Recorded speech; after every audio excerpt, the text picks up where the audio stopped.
Hello everyone. आज के इस लेक्चर में हम लोग पढ़ेंगे diode and SCR with pure inductive load. ठीक है, पिछले केस में हम लोग पढ़ा था यही सर्किट था, बस लोड हमारा क्या था, रेजिस्टेंस था, प्योर रेजिस्टेंस लोड था। इस केस में हमने क्या किया, लोड को प्योरली इंडक्टिव कर दिया है और दोनों को लेकर चलेंगे। एक बार हम डायोड को लेकर चलेंगे, एक बार हम थायरिस्टर को लेकर चलेंगे और देखते हैं हमारा वेवफॉर्म किस टाइप का आता है। अब इस केस में बेसिकली हमने क्या किया कि जो भी हमने बेसिक टर्म्स जो पिछले क्लास में हमने डिफाइन कर दिए हैं उनको डायरेक्टली हम यहाँ पर यूज करेंगे। उनका एक्सप्लेनेशन अगर आपको जानना हो तो पिछले लेक्चर्स में आप जा सकते हो। ठीक है, इस केस में सिंपल सा एक डायोड लिया हमने, लोड इंडक्टर लगा दिया, सप्लाई हमारा V M sine omega T है, हमने सप्लाई को ड्रॉ कर दिया है। ठीक है, बाकी चीजें अब हम ड्रॉ करेंगे। तो एक चीज तो यहाँ पर क्लियर है कि इस पूरे सर्किट में केवल एक ही करंट फ्लो कर सकता है, that suppose that current is your I. ठीक है, अगर डायोड आपका ऑन है तो करंट फ्लो करेगा, और उस अगर करंट फ्लो कर रहा है इसका मतलब डायोड शॉर्ट सर्किट, इसका मतलब output voltage will be equals to your input voltage. मतलब अगर आपका डायोड ऑन है तो output voltage equals to your Vs input voltage, and if your diode is off it means your output voltage equals to zero, because there will be no current, and if there will be no current it means there is no change of any current, because the output voltage across the inductor is L di by dt, and if there is no change in current it means VL will be zero. Okay, तो यहां पर हमारे पास केवल दो case बन रहे हैं, either current है तो output voltage equals to input voltage, current नहीं है तो output voltage equals to zero. It's so simple. ठीक है, अब देखते हैं कि जिस डायोड की प्रॉपर्टी क्या होती है कि जैसे ही इसको फॉरवर्ड बायस मिला, जैसे ही इसको पॉजिटिव वोल्टेज मिला एनोड पर विथ रिस्पेक्ट टू कैथोड, ये क्या हो जाता है, ऑन हो जाता है खुद ब खुद। इसको ऑन करने के लिए अलग से सर्किट की जरूरत नहीं पड़ती, अनलाइक थायरिस्टर्स। तो जैसे ही ये पॉइंट, जैसे ही हमारा सप्लाई वोल्टेज स्टार्ट हुआ पॉजिटिव हाफ में, वैसे ही हमारा डायोड क्या हुआ, फॉरवर्ड बायस्ड, और डायोड जैसे ही फॉरवर्ड बायस्ड हुआ हमारा डायोड ऑन हो गया। अब डायोड अगर ऑन हो गया तो बोल सकते हैं कि output voltage equals to input voltage. It means your V output equals to V S, और वी आउटपुट बेसिकली क्या है, वोल्टेज अक्रॉस इंडक्टर, इसको बोल सकते हैं L D I by D T, और वी एस हमारा क्या है, V M sine omega T है। ठीक है, अब इस चीज को अगर सिंप्लीफाई करें कि डी आई इक्वल्स टू क्या हो जाएगा, V M sine omega T divided by L into D T. अब इस चीज को एक बार इंटीग्रेट करते हैं, क्योंकि इंटीग्रेट करना इसलिए जरूरी है कि हमको करंट का पता होना चाहिए कि करंट का नेचर कैसा आएगा। यहाँ पर प्योरली इंडक्टिव लोड है, तो अगर एक बार हम लोग जान जाएं करंट का नेचर कैसा आ जाएगा, उसके अकॉर्डिंग हम आउटपुट वोल्टेज का वेवफॉर्म इजीली ड्रॉ कर सकते हैं। ठीक है, तो अब यहाँ पर अगर इसको इंटीग्रेट कर दिया जाए डी आई को, और हमको फाइनली करंट चाहिए जो फंक्शन ऑफ टाइम, तो हमको क्या करना है, हमने इंटीग्रेट कर देना है इसको 0 से t तक sign omega T into D T. अब जैसे ही इसको इंटीग्रेट करेंगे ये फंक्शन आ जाएगा टाइम का, V M by L into sine omega T क्या हो जाएगा, माइनस कॉस ओमेगा टी, और minus cos omega T from 0 to T. तो फाइनल जो इक्वेशन आया हमारा, और नीचे में ओमेगा भी आ जाएगा, V M by omega L into 1 minus cos omega T, ये आ गया आई ऑफ टी। तो ये काफी इंपॉर्टेंट एक रिजल्ट आया इस सर्किट के रिस्पेक्ट में। अब ये जो है ये हमको बता देगा कि हमारा करंट कैसा फ्लो करेगा सर्किट में। ठीक है, अब यहां पर देखिए V I T equals to V M by omega L 1 minus cos omega T. तो at omega T equals to zero, at omega t equals to 0 your current it will be 0, at omega t equals to 0 it will be 0, at omega t equals to pi by 2 your it will be vm by omega l. Just put it the value of omega t in the equation of I of t and you can find the value at that particular time. At omega t equals to pi your it will be 2 vm by omega L. अब इतनी चीजें का waveform हम draw करके देखते हैं। ठीक है, अब यहां पर देखिए कि आई नोट जो हमने अभी तक लिया, आई नोट जो हमने लिया हुआ है वो जीरो पर क्या वैल्यू आ रही थी, जीरो आ रही थी। ठीक है, इक्वेशन से साफ साफ दिख रहा है कि जो आई टी का इक्वेशन आएगा वो भी कैसा आएगा, साइनोसोडल नेचर का आएगा, साइनोसोडल नेचर का आएगा। At time T equals to zero पर हमारा क्या था, जीरो, लेकिन at angle pi by two the value of the current has increase to V M by omega L. तो सपोज हमारा current V M by omega L कहां तक गया, पाई तक। ठीक है, अब देखना पाई बाय टू पर V M by omega L, at pi the current has increase to two V M by omega L, मतलब अभी भी करंट इंक्रीज कर रहा है और हम कहां पहुंच चुके हैं, पाई तक। अब यहां पर एक काफी इंपॉर्टेंट चीज है, जैसे ही करंट की वैल्यू इतनी हुई, वोल्टेज ने अपनी पोलैरिटी अब रिवर्स कर दी। अब वोल्टेज ने पोलैरिटी रिवर्स कर दी तो काफी डाउट आएगा, सर ये अब तो डायोड हमारा ऑफ हो जाना चाहिए। लेकिन डायोड ऑफ होने का कंडीशन क्या होता है कि डायोड को रिवर्स बायस होना पड़ता है विथ रिस्पेक्ट टू कैथोड, मतलब एनोड का वोल्टेज अगर कैथोड से कम हो गया तब हमारा डायोड रिवर्स बायस होगा। लेकिन इस केस में क्या होगा, देखना आप, इस केस में एक्चुअली इंडक्टर की भी एक प्रॉपर्टी होती है। इंडक्टर की प्रॉपर्टी क्या होती है कि it cannot allow sudden change in current. अब अगर हम कह दें कि डायोड हमारा रिवर्स बायस्ड हो गया, ऑफ हो गया, तो करंट की वैल्यू सडनली जीरो आ जानी चाहिए थी, लेकिन इंडक्टर तो ऐसा करना नहीं चाहिए। तो इंडक्टर की एक और प्रॉपर्टी क्या होती है कि जब इंडक्टर चार्जिंग स्टेट में रहता है, तो सपोज मैं यहां पर लिख रहा हूं नीचे में कि अगर इंडक्टर एक चार्जिंग स्टेट में है, प्लस माइनस वीएल अगर करंट का डायरेक्शन ऐसा है, तो अगर डिस्चार्जिंग स्टेट में भी होता है तो करंट का डायरेक्शन सेम होता है, बट करंट पोलैरिटी इसकी रिवर्स हो जाती है। ठीक है, तो जैसे ही इसकी वोल्टेज अक्रॉस इंडक्टर की पोलैरिटी रिवर्स हो गई, उसके अकॉर्डिंग अब क्या होगा, करंट फिर से फ्लो करना शुरू करेगा। करंट की वैल्यू अब तक जो इंक्रीज कर रही थी, अब वो इंक्रीज ना करके डिक्रीज करेगी, क्योंकि इंडक्टर अब क्या हो गया, डिस्चार्ज करना स्टार्ट कर दिया खुद को।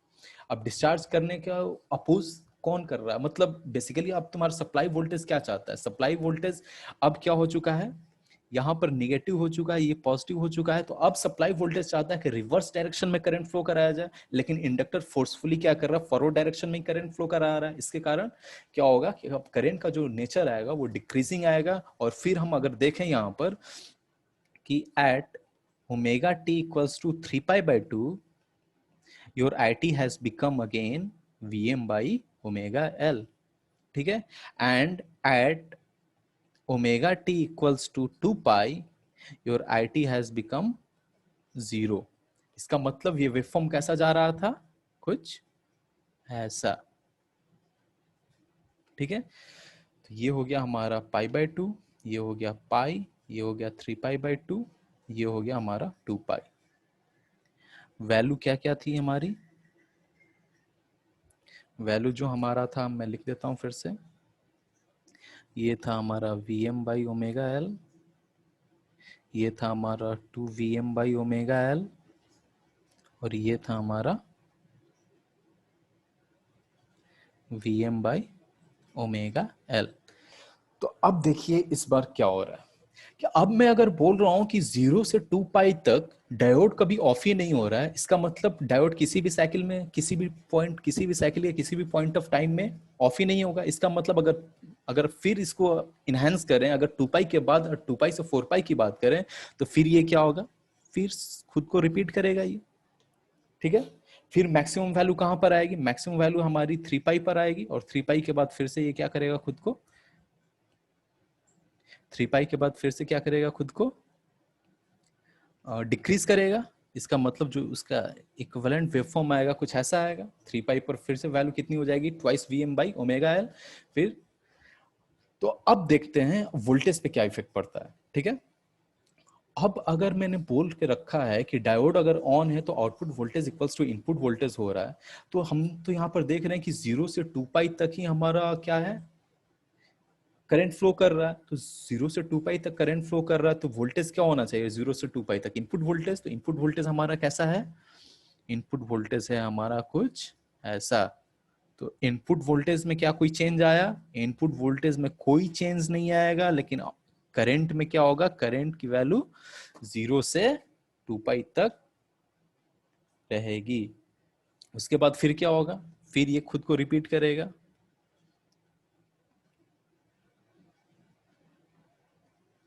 फिर से ये खुद को रिपीट करेगा। मतलब अगर ये 3 पाई की बात करें तो ये 3 पाई में फिर कुछ ऐसा आएगा।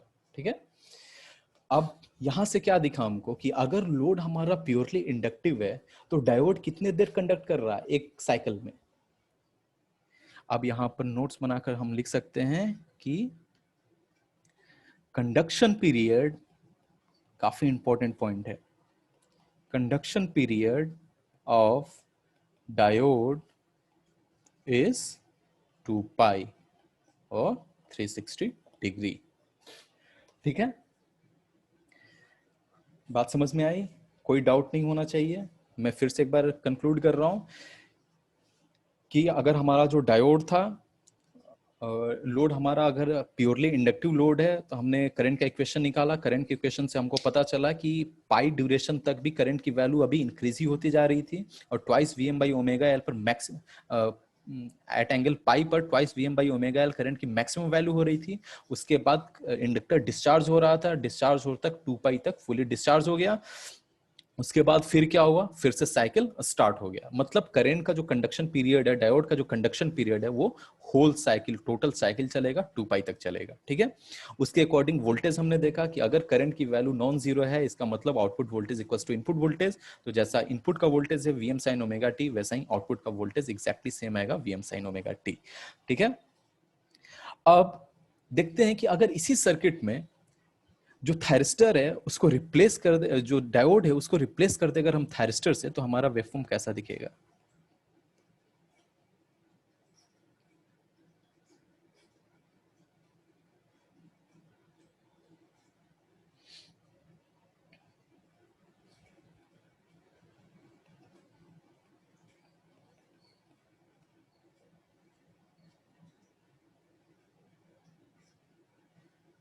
ठीक है, फिर से मैं ड्रॉ अगर करूं इस चीज को,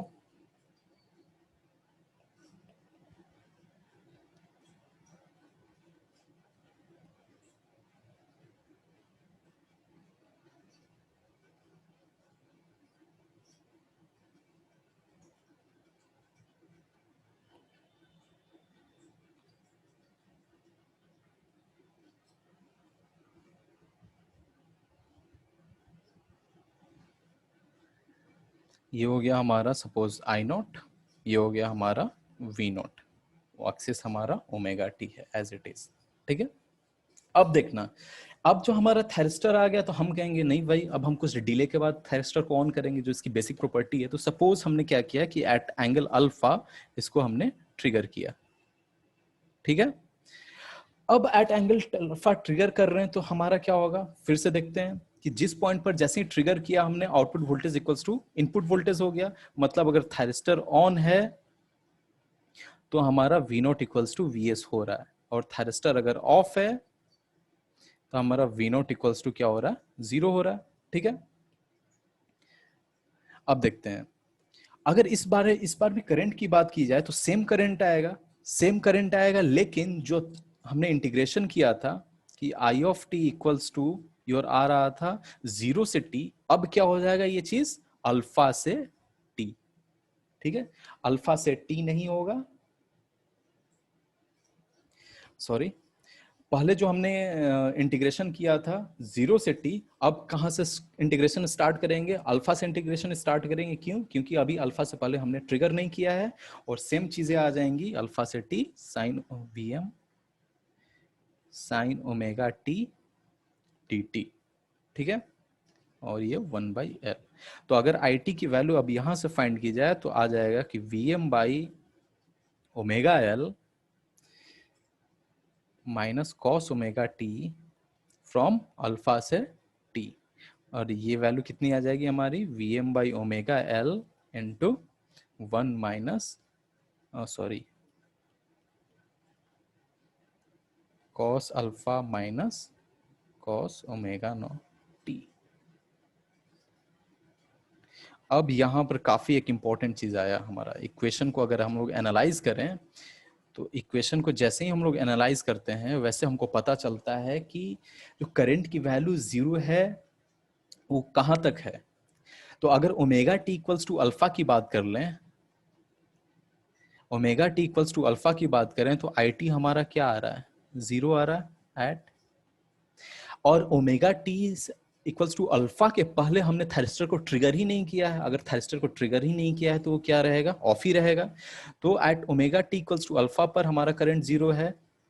उसके बाद फिर क्या हो रहा है, करंट की वैल्यू बढ़ती जा रही है, क्योंकि अल्फा की वैल्यू जैसे जैसे ओमेगा टी की वैल्यू जैसे जैसे बढ़ेगी, ये माइनस, ये जो आई टी का टर्म है धीरे धीरे बढ़ने लगेगा। तो जो हमारा अब इक्वेशन आएगा वो कैसा आएगा, वेव फॉर्म जो आएगा वो हमारा कैसा आएगा, इजिली आप एनालाइज कर सकते हो इस चीज को। ये आएगा कुछ ऐसा।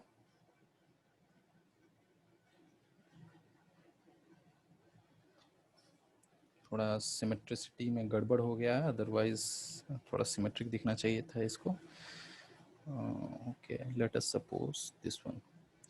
अच्छा, उससे पहले एक और चीज देख लेते हैं कि ये आईटी की वैल्यू फिर से 0 कब होगी। आईटी की वैल्यू फिर से 0 तब होगी जब ओमेगा टी इक्वल्स टू बन जाएगा हमारा 2 पाई माइनस अल्फा। तो 2 पाई माइनस अल्फा पर आई ऑफ टी की वैल्यू फिर से क्या हो जाएगी, 0 हो जाएगी। तो 2 पाई माइनस अल्फा सपोज हमारा ये पॉइंट है, ठीक है। तो अब ये पॉइंट है तो वेव फॉर्म हमारा कैसा बना, यहां से गया ये मैक्सिमम अचीव किया, मैक्सिमम अचीव करके फिर ये इस पॉइंट पर 0, करंट की वैल्यू कुछ ऐसी। तो अब ये देखना कि ये पॉइंट किस पर जा रहा था, 2 पाई माइनस अल्फा पर जा रहा था। अब वोल्टेज का वेव फॉर्म कैसा आएगा, वोल्टेज का वेव फॉर्म जानने के लिए हम लोग क्या करेंगे, हमको पता था कि अगर थायरिस्टर हमारा ऑन है तो V not equals to V S input voltage equal, और थायरिस्टर अगर हमारा ऑफ है तो आउटपुट वोल्टेज इक्वल्स टू 0। तो इस केस में हमारा ये क्या होगा, 0। लेकिन उसके बाद फिर क्या होगा, उसके बाद जैसे ही ऑन होता है ये हमारा कुछ ऐसा, ठीक है। सडन चेंज ऑफ वोल्टेज यहाँ पर अकर होगा और यहाँ पे भी सडन चेंज ऑफ वोल्टेज अकर होगा। उसके बाद ये के पॉइंट हमारा क्या है, 2 पाई माइनस अल्फा, ठीक है। तो यहां से क्या चीजें क्लियर हुई कि करंट का वेवफॉर्म कैसा आया और वोल्टेज, आउटपुट वोल्टेज का वेवफॉर्म कैसा आया। अब इस केस में जो मोस्ट इंपॉर्टेंट थिंग है वो क्या है, conduction period of thyristor. Conduction period of thyristor कितना आ रहा है, अब यहां से देखते हैं। ये जो पॉइंट है हमारा वो कितना था, 2 पाई था। ये जो पॉइंट है हमारा 0 था। तो 0 से 2 पाई के बीच में कितनी देर कंडक्ट किया, तो 0 से अल्फा के बीच में कंडक्ट नहीं किया था और 2 पाई माइनस अल्फा से 2 पाई तक कंडक्ट नहीं किया। इसका मतलब कितने ड्यूरेशन तक नहीं कंडक्ट किया है, alpha plus alpha that is 2 alpha तक कंडक्ट नहीं किया है। मतलब total conduction period in complete cycle is 2 pi minus 2 alpha. Okay, तो ये काफी इंपॉर्टेंट क्वेश्चन है और इसको कहीं कहीं पे लोग, मतलब अगर डिग्री में चेंज कर दो तो 360 डिग्री माइनस 2 अल्फा, अगर यहाँ पर अल्फा रेडियन में है और यहाँ पर अल्फा हमारा डिग्री में। तो ये कंफ्यूजन नहीं होनी चाहिए, 2 पाई माइनस 2 अल्फा बेसिकली कर रहे हैं तो रेडियन को रेडियन से ही घटाएंगे और डिग्री कर रहे हैं तो डिग्री में ही घटाएंगे। ओके, तो ये हो गया हमारा डिफरेंट, मतलब अगर लोड हमारा प्योरली इंडक्टिव हो जाए तो हमारा अगर सर्किट में डायोड रहे या थायरिस्टर रहे तो वो कैसे बिहेव करेगा, ठीक है। अब इस पे काफी इंटरेस्टिंग एक क्वेश्चन है हमारा, हमको शायद पता, मतलब आई होप कि आप लोग थोड़ा बहुत मेजरिंग इंस्ट्रूमेंट के बारे में जानते होंगे कि बेसिकली 2 टाइप के, मेनली 3 टाइप के नॉर्मली हम लोग यूज करते हैं, moving coil, moving iron and hot wire instruments. तो अगर मूविंग कॉयल की बात करें हम लोग, क्योंकि अगला जो क्वेश्चन हम कराएंगे वो हमारा यही आएगा, ठीक है। तो अगर 3 तरह के जो हमने कहा कि मूविंग कॉयल होता है, ये क्या होता है, एवरेज वैल्यू डिटेक्ट करता है, ठीक है। जो मूविंग आयरन टाइप होता है वो क्या करता है, आरएमएस वैल्यू डिटेक्ट करता है। और जो हॉट वायर इंस्ट्रूमेंट होते हैं वो भी हमारे क्या करते हैं, आरएमएस वैल्यू डिटेक्ट करते हैं, ठीक है। ये 3 तरह के इंस्ट्रूमेंट है। अब अगला जो क्वेश्चन आएगा हमारा इसी से रिलेटेड है कि सपोज हमारा क्वेश्चन है और आपका, आप इसका आंसर जल्दी से जल्दी कमेंट बॉक्स में जरूर देना। The circuit shows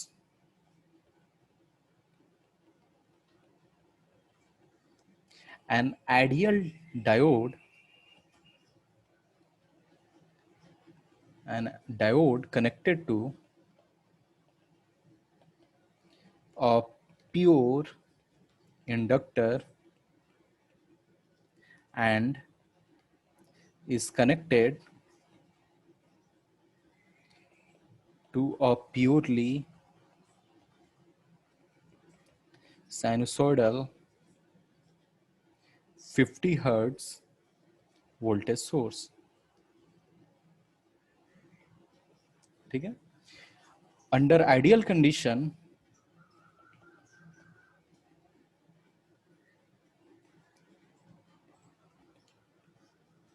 the current waveform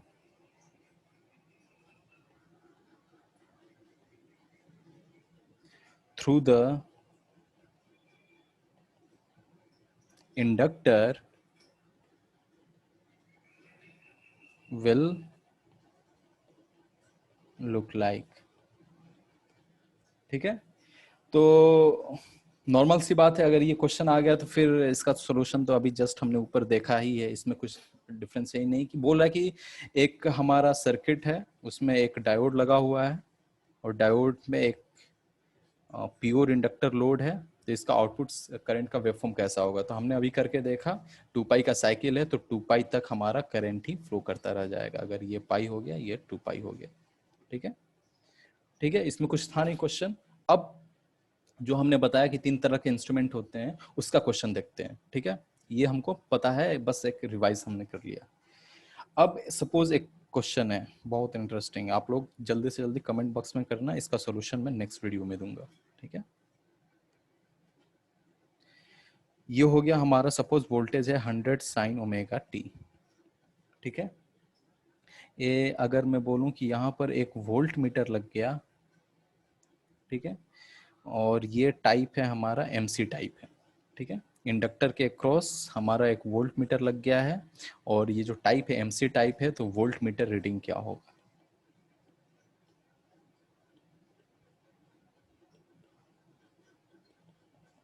ठीक है. दूसरा जो क्वेश्चन है वो क्वेश्चन यही है कि सेम सर्किट अगर लग गया, यहां पर अगर एमआई टाइप इंस्ट्रूमेंट लग गए, जो वोल्ट मीटर है वो एमआई टाइप है, तो रीडिंग क्या होगा.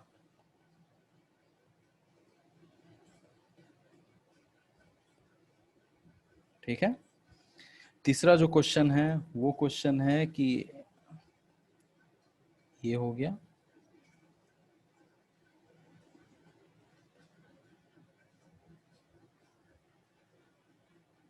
Sorry 1 minute, just give me 1 minute. ये हो गया, एक एमीटर लग गया, और इसका जो टाइप है हमारा, सपोज एमसी भी है, एमआई भी है. ठीक है. तो बोथ केस में, in both cases, reading of instruments ammeter. ठीक है. तो ये क्वेश्चन जल्दी से जल्दी सॉल्व करना और जल्दी बताना क्या आता है कमेंट बॉक्स में. और इस वीडियो को अभी खत्म करते हैं. फिर नेक्स्ट वीडियो में हम लोग जो पढ़ेंगे वो हम लोग पढ़ेंगे single phase half wave rectifier with resistance as well as inductive load. ठीक है. काफी इंटरेस्टिंग है आगे, तो अभी के लिए रहने देते हैं. और I hope you like this video. और अगर ठीक है, थैंक यू.